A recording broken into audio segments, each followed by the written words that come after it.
Okay, let's go into Justin Trudeau not knowing about recent Alberta history.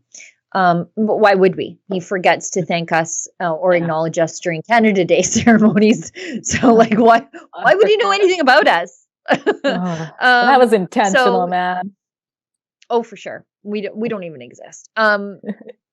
Although he's finding out the hard way that we do, thanks to our new Premier, feisty Danielle Smith, ready to fight with him on everything, which is great.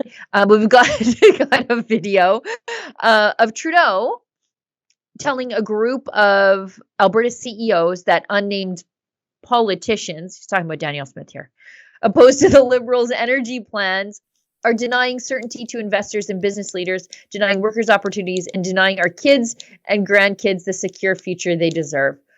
Let's let Justin Trudeau talk about this, and then I'll tell you why he's an idiot for this specific reason. There are lots of reasons he's an idiot, but I can deal with this thing right now. Our government has made a significant commitment to being a partner with the business community in our collective work to build a clean economy. We've committed billions through investment tax credits for CCS, clean electricity, and clean technology. Unfortunately, there are politicians who'd rather rile up people's fears and anxieties instead of focusing on what we can do, what we need to do to secure a strong future for our economy. We need to make the very best use of the know-how of our energy industry and energy workers so we can make sure that Canada continues to lead. The politicians who'd rather deny the facts of the matter than take action to meet this moment are denying certainty to investors and business leaders, denying workers opportunities, and denying our kids and grandkids the secure future they deserve. Gotta throw the kids in there. Okay. You gotta throw the kids in there for sure. This is an absolute idiotic statement for him to make because Albertans are not hard of remembering. We just lived through the NDP here from 2015 to 2019. And we know what their anti-energy policies did to our oil patch. It caused nearly immediate flight from Alberta. All these multinational oil companies said, you know what? It's a lot safer to do business, economically speaking, in Kazakhstan, or places where you just pay the local warlord off, so that you can do business there. Iraq, where it was easier to do business in the parts of the world where ISIS might come and just take your drilling platform from you than to do business here in Alberta. We had companies just pack up and leave, and with that, it was like nothing to hear every day of 800 jobs lost here, another 600 jobs lost there. It was constant. There are people who tell me stories of what it was like to work in downtown Calgary during those days of the NDP, especially in their first little bit after they passed the carbon tax that they didn't campaign on.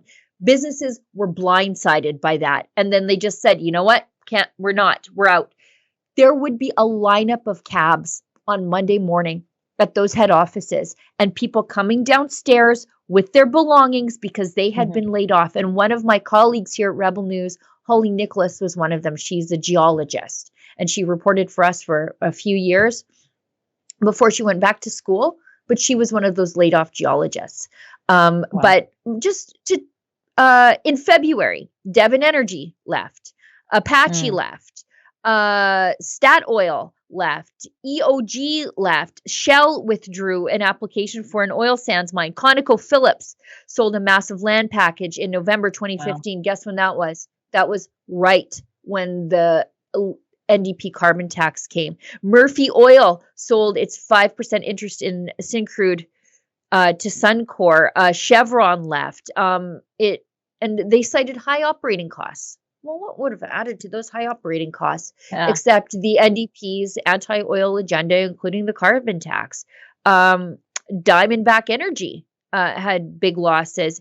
It was just everybody left to the point where and now there's so much stigma attached to being a Canadian oil company that TransCanada changed its name to TC because they needed to obscure the stigma of actually being a Canadian company. We have the world's third largest provable oil reserves, and you cannot get an energy project done in this country. And for Justin Trudeau to say, oh, it's politicians like Danielle Smith who were saying, we're pro oil and gas, they're the problem with investor uncertainty? Really? Are you crazy? Saskatchewan shares an oil field with North Dakota. During Justin Trudeau's leadership, guess where all the oil companies parked their projects? Not in Saskatchewan, which shares an oil patch with North Dakota. They went to North Dakota, and there's a reason for that. It's just a lot safer to do business there. Oh, this is so sad. I mean, preach it. You said it all right. And people aren't going to forget that. And how do you give your kids a good future? I don't know, by succeeding, making your province, wealthy. And it's ethical oil. It's not, trash oil. It's something that we should be proud of as Canadians and, of course, Albertans, and it shouldn't be attacked.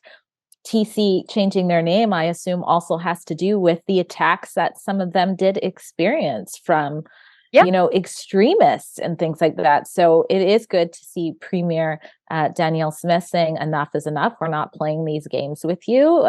Common sense. It all comes down to common sense. I think that's what's going to win in quite a few elections. Whoever is just literally making sense, because everything Trudeau just said there makes absolutely no sense.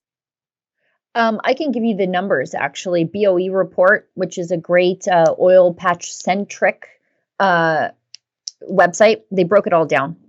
After the NDP took power here in Alberta, over the next 4 years, investment fell year after year. Compared to 2015, when $75 billion was invested in Alberta, in 2016, 17, and 18, they only saw $60 billion in capital spending. If spending had held from 2015, Alberta would have had an additional $45 billion in capital just kicking around the province. Wow. And that's because the Alberta government fought against pipelines and they were supported by the feds. So, So, and how many jobs? How many jobs were lost? Like tons. Oh, it was, I think, approaching 100,000 at one point. Wow. And so the NDP, to obscure that, they went on a massive government hiring spree. I think they hired about 40,000 into the provincial government, 50,000. Anyways, there's a massive government hiring spree to try to obscure the real unemployment numbers. And for gender inclusivity hires. Well, exactly. And even if you're not in the oil patch, even if you don't care about the oil patch, you couldn't care less. All these attacks on the energy industry make your life more expensive. It makes food more expensive at the grocery store because of inputs to farmers, transportation costs, refrigeration costs, everything, your home heating, the ability to drive your car, getting your kids back and forth from hockey and soccer and driving to work. Everything you do and touch is more expensive. And wear and eat is more expensive because of these attacks on our life-giving, life-saving energy industry.